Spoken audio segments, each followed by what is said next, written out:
As you may know, this is our 17th overall Newburyport Literary Festival and our third online version. My name is Leslie Hendrickson, and I am on the steering committee of the festival. And now it is my pleasure to introduce Steve Yarbrough, who is the author of 12 books, most recently the novel Stay Gone Days, which was just published in April 2022. His other books include the nonfiction title Bookmarked, Larry McMurtry's The Last Picture Show, and the novels The Unmade World, The Realm of Last Chances, and The Oxygen Man.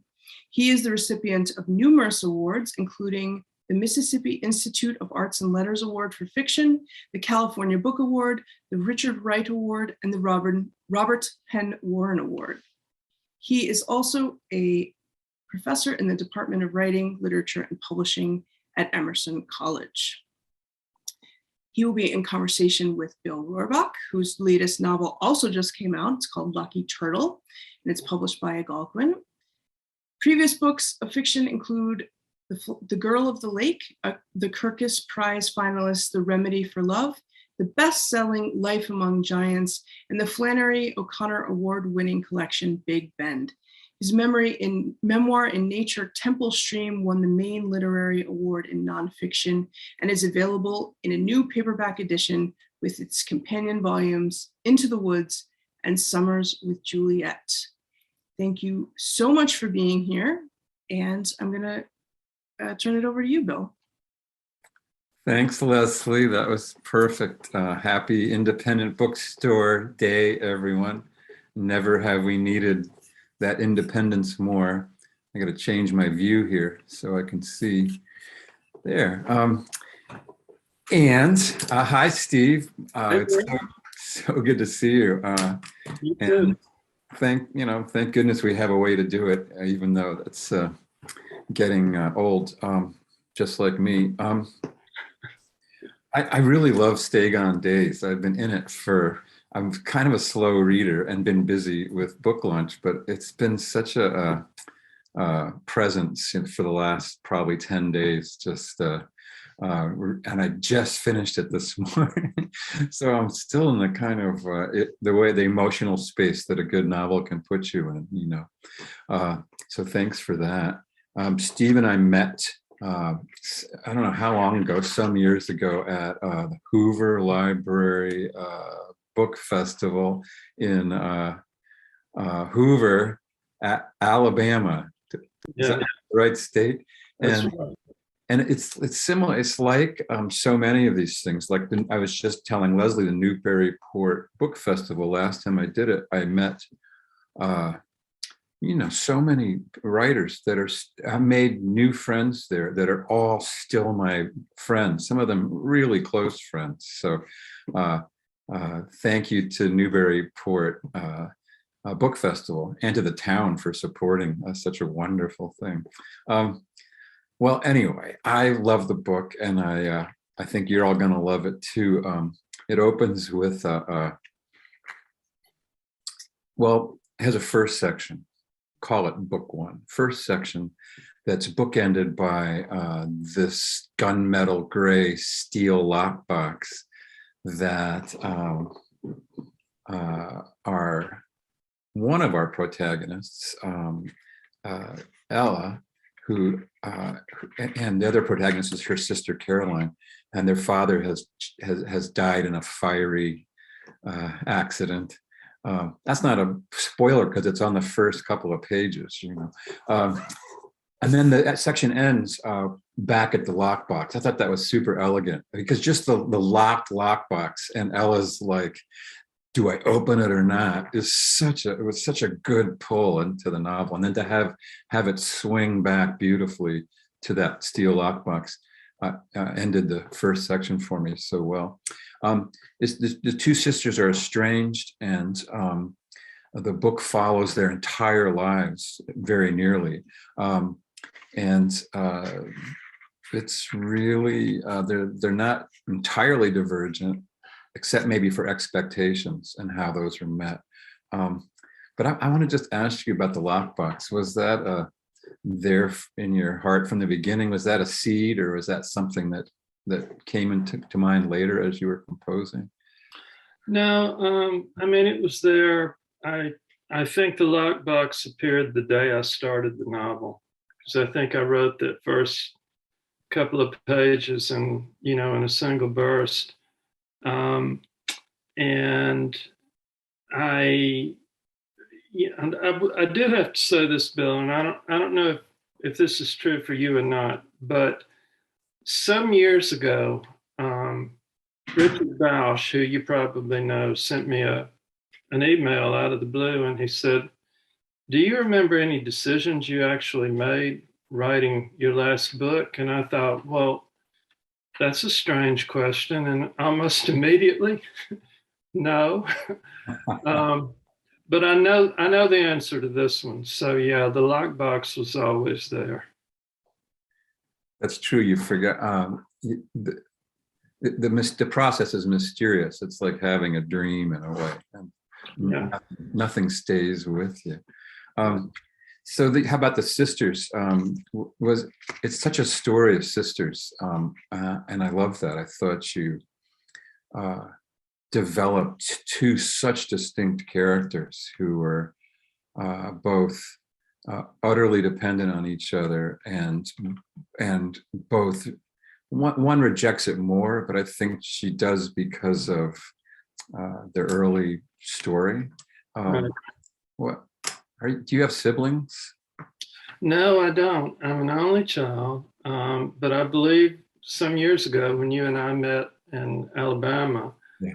I had one of my daughters with me who was my vocalist while we were doing, some musical performances. She's my older daughter. So I had two daughters. My wife and I did. And so I watched them together a lot. They're very different from the daughters in this novel. My wife grew up in a family where she was, one of two sisters.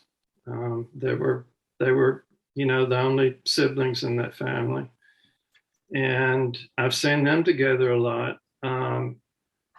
My best friend in California was a person who, also was a pair of sisters, and I got to know them very well.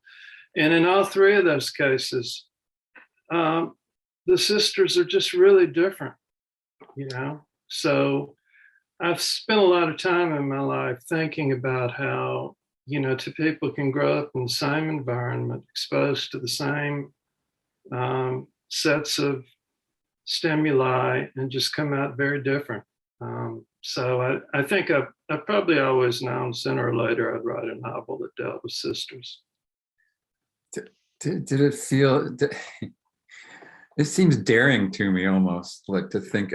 One of the friends I made in Alabama was your daughter. I mean, she's terrific, and I remember that moment of dad and daughter playing. You played guitar and she sang. It was so moving, to the pair of you. And anyway, so I remember that super fondly. But it seems daring to write about a pair of daughters when you've got a pair of daughters. How did it feel?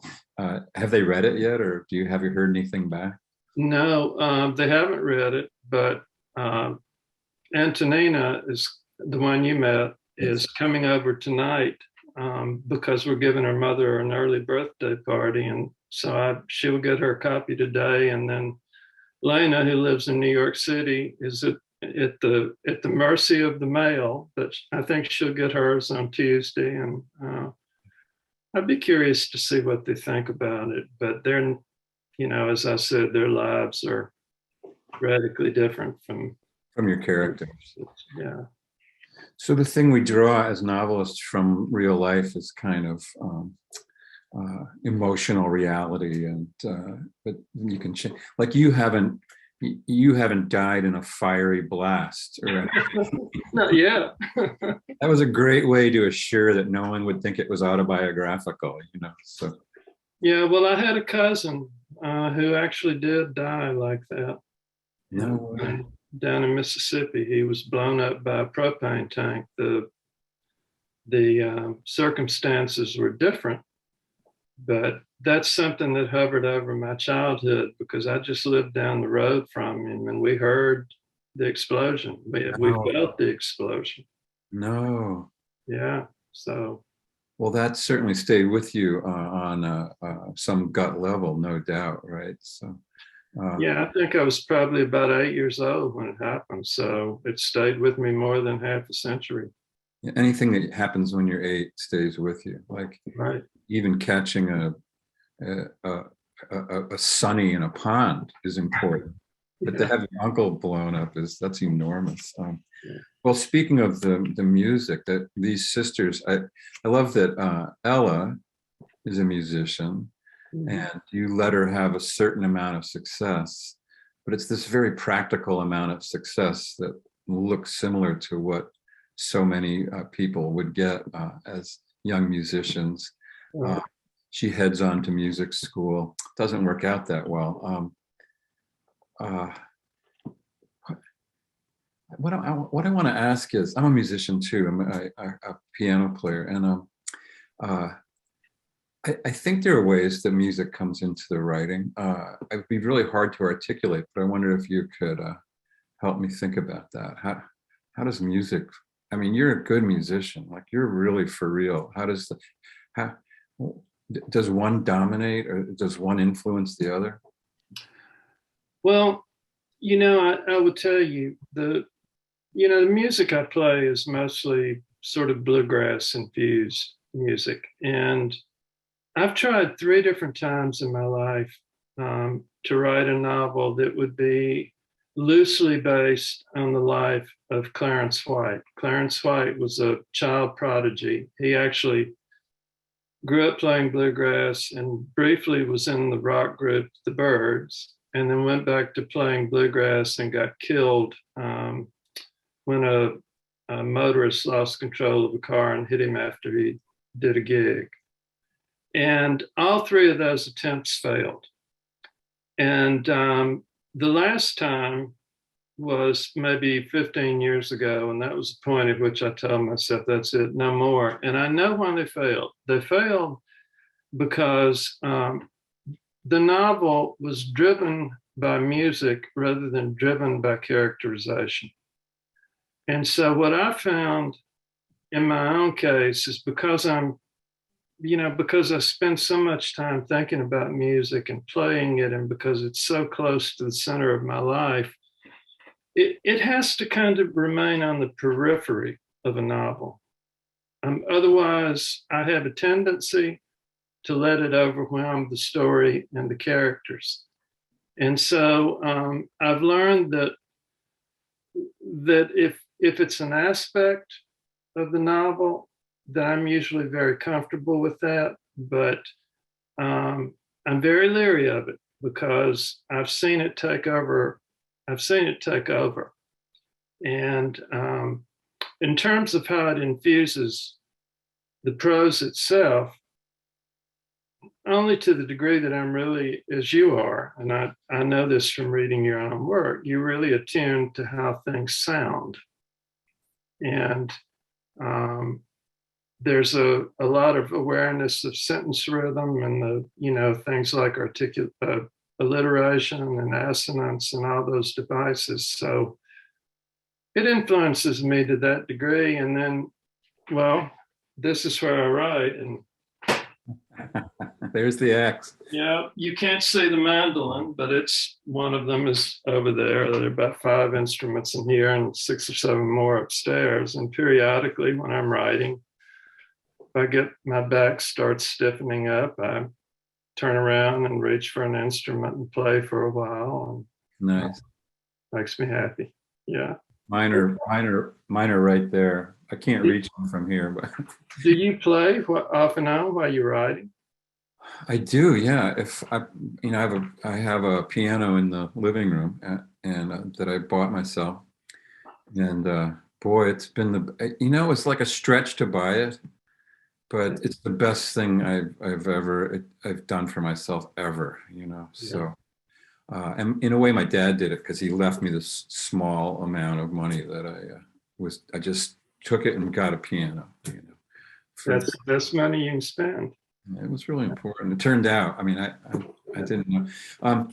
So yeah, it's about phrasing too, right? I mean, music's about and dynamics, and there's everything you can talk about music. When it's happening in music, it's pretty abstract, and when it's happening on the page, it's a little more visible, I think. And when you're reading out loud, yeah.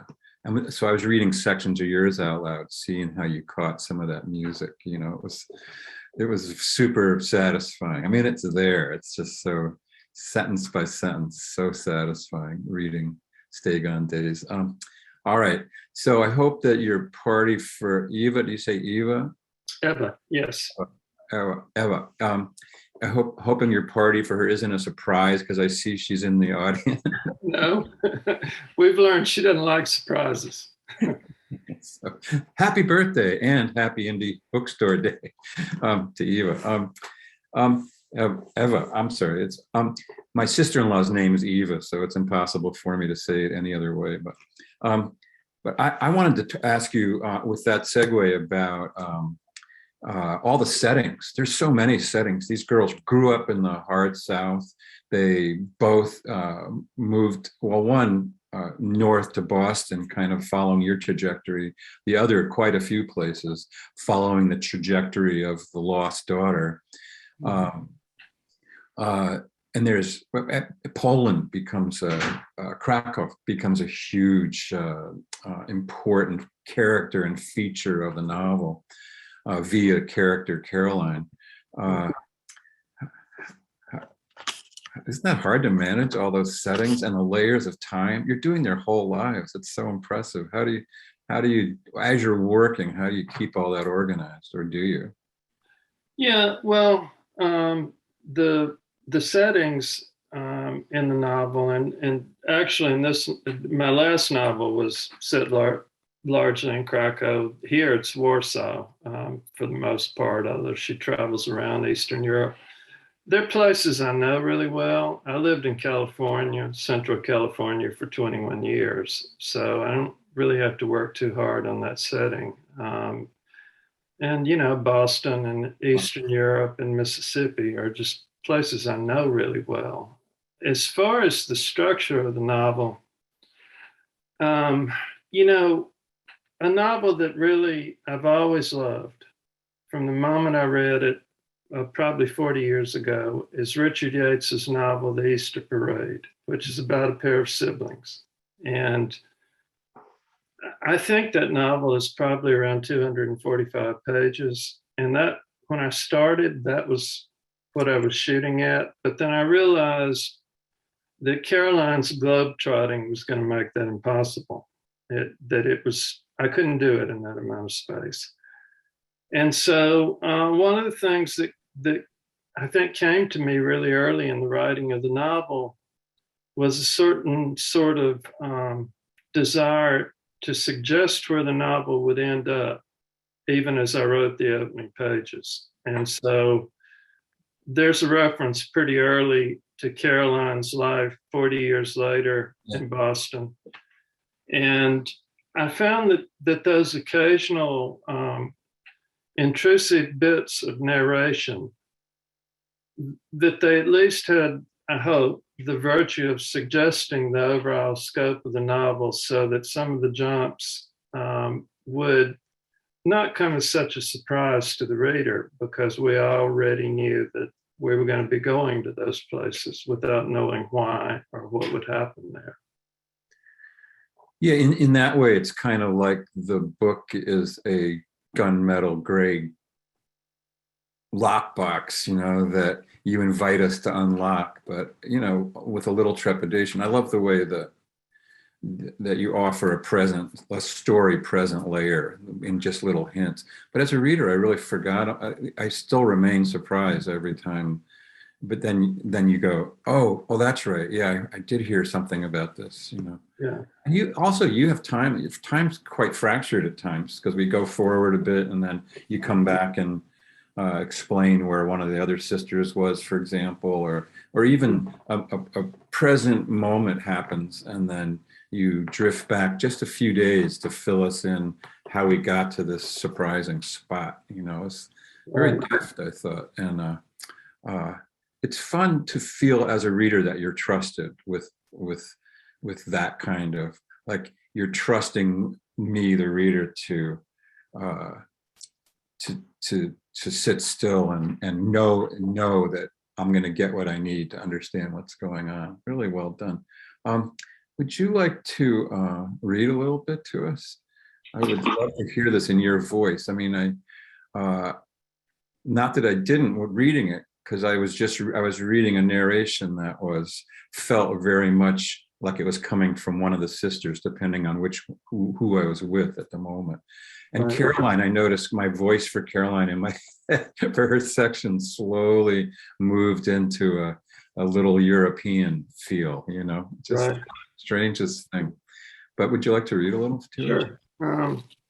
Since we talked about it, the lockbox, I'll just read a couple of pages from the very beginning of the book. I'm of an age that I got to have reading glasses. In Ella's recollections, their house stands on the east side of the gravel road, a cotton field to the north, an orchard to the south. It's a boxy little 2-bedroom with sheetrock siding, hot in spring and summer, cold in fall and winter. They had a window unit, but it mostly just made noise. They had a fireplace too, but it stayed boarded up because one time they found a dead snake there. The orchard wasn't really an orchard. That's just what their father chose to call it. About halfway between the house and their neighbor's soybean patch languished a lone Bartlett pear. Some years the fruit was fit to eat, but most years not. She thinks the plot used to be a garden, that maybe at one time their parents grew watermelons and tomatoes and whatever else people in the Delta like to eat. Okra, possibly, black-eyed peas. Her father was not officially a farmer then, though he used to be. He drove a propane truck during the day, but studied electronics at night via correspondence course through the Cleveland Institute, which was not up the road in Cleveland, Mississippi, but hundreds of miles away in Ohio. Whereas he once spoke the language of agriculture, tossing around terms like hill drop, strict middling, and string out, he had recently adopted a new vocabulary, talking constantly of triodes, diodes, and electrodes. One day he went to Jackson to take an exam and returned with a certificate that pronounced him a certified electronics technician. From that moment on, whenever he composed a letter, he typed his name at the bottom, followed by a comma and CET. On the weekends, he repaired people's televisions, stereos, and radios.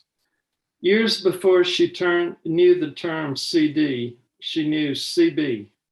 CB stood for Citizens Band, the kind of radio that only he seemed able to work on. Why he failed to place periods in this particular initialism, she never understood. She accepted it on faith, along with so much else he said and did. Dear Mr. Stark, this is an invoice, and this invoice is a reminder that you still owe $17.50 for fixing your CB on 10/12/74. Please remit at your earliest convenience. Sincerely, Alton Cole, CET. The reason she knows what he wrote in those letters is that he kept carbon copies of all communications, storing them in the attic in a large metal lockbox, which she found right before they moved out. She placed it sideways on the floor on an afternoon when she was home alone and hit it hard with a pipe wrench. She often thinks of the box, how thin the metal was, how it crinkled from a single blow, how little protection it offered in the end, allowing to come to light so much that he would have preferred to keep hidden in the attic of a house soon to be abandoned. And a story is launched, everyone, we're going to have some time for questions, and I see a couple have come up. So if you want to write them in the Q&A, I will serve as your mouthpiece in a few minutes. Steve, that was terrific. I was tapping my foot while you were reading. It was just like right on the money. I mean, it's quite, I wanted to, it's like around 80 on the metronome or something, just right through your rhythms, man. It's really true. Okay, you start a book with a couple of sisters. You separate them as a novelist. That's juicy right there. But as a reader, especially as things proceed, that eventually these sisters are going to have to get reunited for the book to be whole. Or if it doesn't, that's another kind of ending, right? But that the potential for a reunion is really important. And also the idea of coming home, if the Odyssey, and way before that, but the rhapsode, the whole thing is to get Odysseus home. Did you without any, because the narration lets us know that this is a possible future of the girls, of the sisters, the women. Were you thinking about that a lot? Like a reunion has to happen, or did you have that in mind as you started, or was that because there's several points where they almost cross paths, or they kind of do but don't. And finally, I don't know. I don't want to give it away, but if you read well, anyway. So Steve, make that into a question, would you? My previous novel began with a catastrophic encounter between two strangers. And that novel, which was different from anything I'd ever done before, that novel followed these two characters, one of them on one continent, one on the other. And my initial idea was bring them back together at the end. And the longer I thought on it, the longer I decided that, yeah, I need them in the same space again, but I don't want the confrontation that I thought I would end with, because essentially one of those two people all but destroyed the other man's life. And I had the only serious argument I've ever had with my agent in 24 years. He felt like there should be a confrontation. And I tried it, but it just felt false. And I went back to my initial idea, and I think I wrote it better the second time around, and I just said, that's it. That's the ending I want. Nice. And I think that I probably started this novel with something similar in mind. But that ended up not feeling right for this novel. And so I think probably by the time I was about 30% of the way into it, I knew where it would end and how it would end. And then it just became a question of how you get there. I love it. So you knew what percentage in you knew? What did you say? Probably about 30% of the way in. Okay, that's really interesting. So 30% is kind of an act one kind of spot in a traditional structure. And that seems like an important place when I'm writing too, that the end of a third of it or so, what eventually turns out to be a third, because maybe you don't quite know, but it's that I go gangbusters for like a third, and then suddenly I'm like, oh, now what? So that's where I always kind of hit a wall. And the first time I wrote a novel and I hit that wall, it scared me and I floundered for a while. And now I'm okay with it. I mean, I'm at a point in my life, and I think you and I are from about the same era. I'm at a point in my life where all the things that used to scare me in writing, they don't scare me anymore. In fact, if I never get stuck or I never change my mind, that scares me, you know, because it may mean that I'm not open to surprises. And you're not facing the abyss, you've found a way to walk away from it, Yeah, that's brilliant. That's true. It's so true that the stuff that used to scare me, both as a writer and as a human, like just having kids is enough to make everything else seem easy, Like Absolutely. that makes writing seem pretty easy. Like, Sure. yeah, oh yeah, novel, try paying for college. So, which novels try to do, but we live in a certain culture. Well, there's some really great questions coming in, which I'll ask in a moment. But I want to just get a sense of your trajectory as a writer. I mean, where did this all start for you, and where's it going? We Yeah. don't have that much longer. It's like I just realizing that I thought I was marching in a parade, but it turns out we're just marching off a cliff, and all the people in front of me are starting to fall off the cliff. And I was like, this is no parade. Okay, so where'd you start? I'm curious about that. My first three books were story collections. And my first novel, The Oxygen Man, didn't come out until I think I was 43 years old. And it had taken 3.5 years to find a publisher. Yeah. And then I love this. The book came out from a small press and it did really well. And then they held an auction for the paperback rights. And the paperback rights were won by Scribner, who had been the first publisher to turn the whole novel down, like 4 years earlier. So I learned a lot from that, And as far as, how I view the writing, what it means to me, and so on, I've been published by small publishers. I did 5 books with Knopf. I've had work translated and published elsewhere.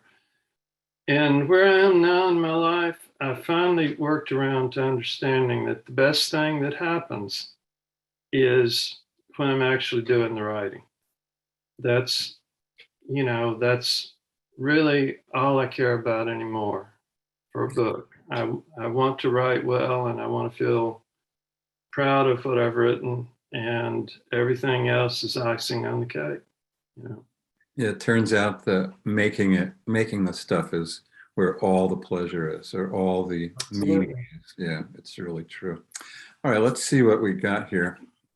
There's 2 questions from David Borofka. One of them, the first one, is a great one about music and the characters, but I think we touched on that already, and he probably asked that before we even got to it. But the second one he asked is, not that this is metafiction, this meaning Stay Gone Days, and yet it's a novel that becomes the novel that Carolyn writes.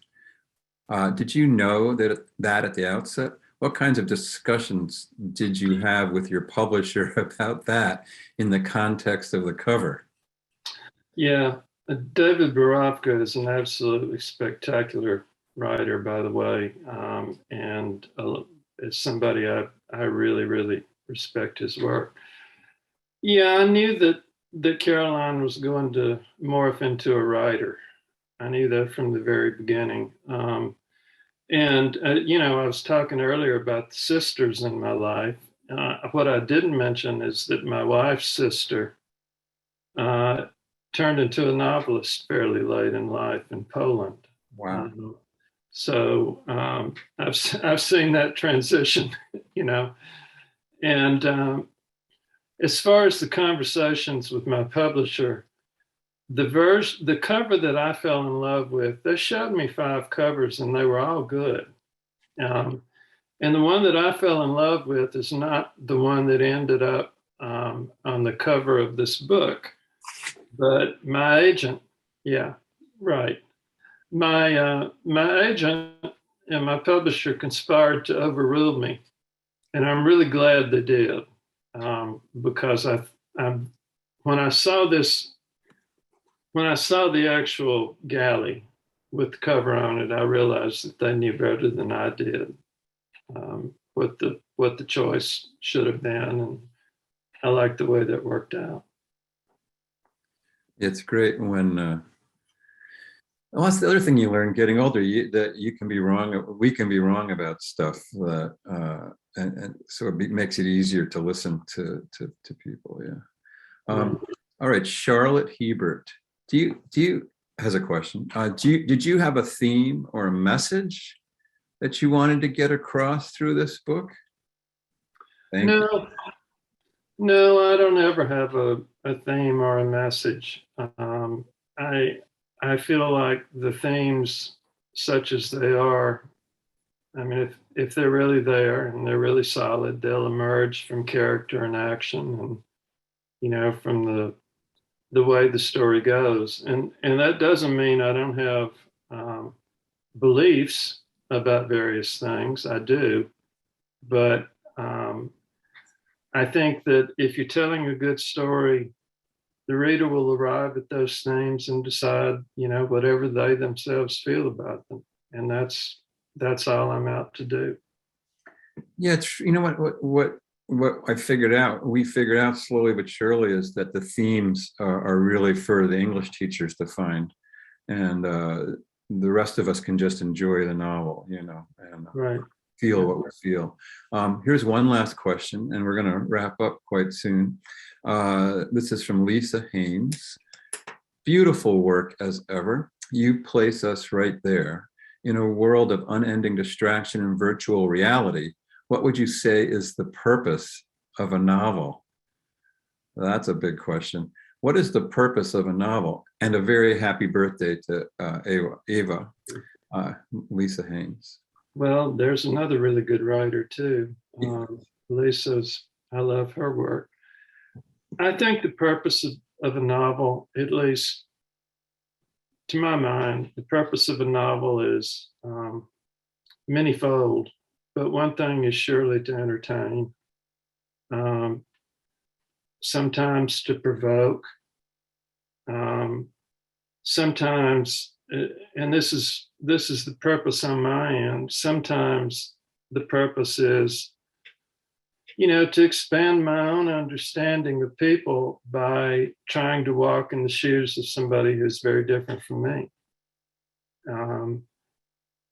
But ultimately, I can admire a novel for many reasons, but the ones I'm going to love are the ones that entertain me, that on some level captivate me, that cause me some version of joy or despair, that make me feel more deeply. The ones that I'm going to love are the ones that in the end really just hit me in the heart. Right. And don't you remember, I mean, maybe you weren't like this, but I remember feeling like entertainment was sort of a lesser achievement or something. That's kind of the modernist idea that I came through college with, to the point where, you felt like the themes had to be on the sleeve, and the metaphors had to be the thing you paid attention to. That's what you wrote papers about. And it took me a long time to let go of that as an apprentice writer and say, not only do I want to entertain people, but I want to entertain myself doing this. And Yeah. I remember being on English faculty where the chair in a meeting started talking about mere entertainment. And one of my colleagues said, well, at a later discussion, different meeting, one of my colleagues, the same chair, was talking about his pleasure in reading this criticism he was reading, recommending it to everyone. And one of my colleagues said, well, everyone finds entertainment where they can. It was just, and I laugh now, but the chair blew up, because of belief that was some lesser thing. But indeed, it's what we're trying to do, but it doesn't mean what it used to mean. It's not like someone dancing in a clown suit. It's like someone trying to give pleasure to the world, you know. Sure, and now it's our politicians who dance in clown suits, so we have plenty of that out there. There's not enough suits for these guys anymore, and the women. Yeah. So, all right. So presumably you finished this book a year ago or something like that, or whatever the schedule has been. Are you someone who gets to work on the next thing right away, or do you kind of wait and think, and what's coming? I always want to be about 50 pages into another novel when one comes out. Yeah. And I want to stop right before the novel comes out, which I have done. I finished what I was working on about 3 weeks ago. And then it's been part of my routine for a long time to go out of the country, which we're also planning to do. We're going to Poland unless Putin gets there first.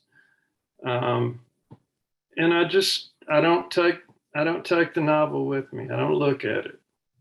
And then I come back and read it cold, and I ask myself, is this one that I want to continue?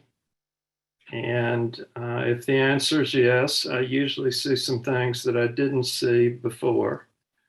And I make some adjustments there. And then I get back to writing in August. And, that's what I'm planning now. I love it. It's kind of a hedge against despair, because the publication doesn't give you the pleasure, doesn't give a writer the pleasure that we might have guessed when we were young.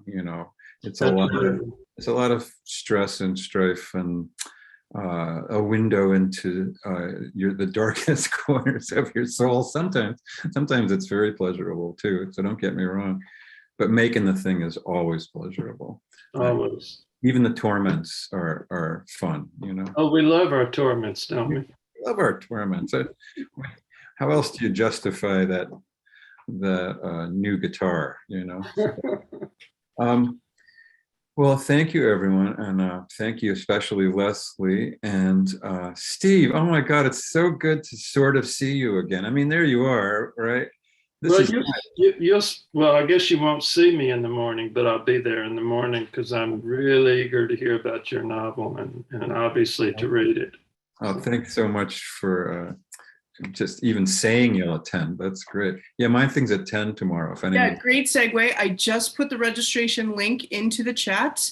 So yes, Bill will be back tomorrow in conversation at 10 a.m. with Ann Hood.